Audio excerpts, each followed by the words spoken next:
Part டைமா government எக்ஸாம்ஸ்க்கு prepare பண்றதுல இன்னைக்கு வந்து நாள் வந்து 78. ஆயிங்க. இது வந்து சாட்டர்டே எடுத்த விலாகு. சாட்டர்டே வந்து கரண்ட் இல்ல ஃபுல்லாவே. ஃபுல்லாவே ஷட் டவுன் அப்டின்ட்டாங்க. அதனால எதுவும் அந்த அளவுக்கு படிக்க முடியல. கொஞ்சம் தான் படிச்சிருந்தேன். அதுக்கப்புறம் வந்து ஒர்க்கும் இருந்தது எனக்கு. ஒர்க்கும் பார்க்க முடியல. அதனால பெர்மிஷன் கேட்டிருந்தேன். ஞாயிற்றுக்கிழமை நான் பார்க்குறேன். இல்லன்னா நான் மண்டே வந்து பார்த்துக்கிறேன் அப்டின்னேன். சரி ஓகே அப்டின்னாங்க.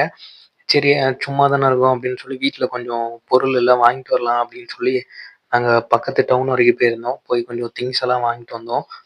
ரொம்ப நாளா இந்த ப்ராப்ளத்தோட போராடிக்கிட்டு இருக்கேன்னா, அது டாண்ட்ரஃப் தாங்க. இடையில வந்து நல்ல கண்ட்ரோல் ஆச்சு. இப்போ இப்போ கொஞ்சம் சிவியரா இருக்கு. ஏற்கனவே ஒரு ஷாம்பு வந்து யூஸ் பண்ணியிருந்தேன். பட் அது யூஸ் பண்ணா 1 நாள் தான் கண்ட்ரோல் ஆகுது.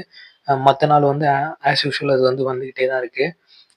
இந்த தடவ என்ன பண்ணலாம் அப்படின்னு நினைக்கிறேன்னா, பேசாம நேச்சுரல் வேல போலாம் அப்படின்னு சொல்லிட்டு, சீயக்காய் பொடி வந்து வாங்கிட்டு வந்திருக்கேன்.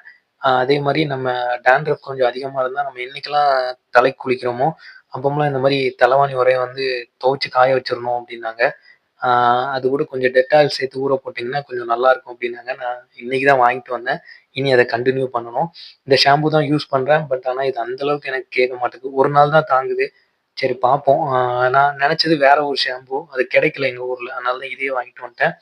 அப்புறம் நைட் ஒரு 7 மணிக்கு மேல தான் கரண்ட் வந்தது. அதுக்கப்புறம் சாப்பிட்டு தூங்கியாச்சு. எனக்கு இந்த மாரி தான் சாட்டர்டே போச்சு.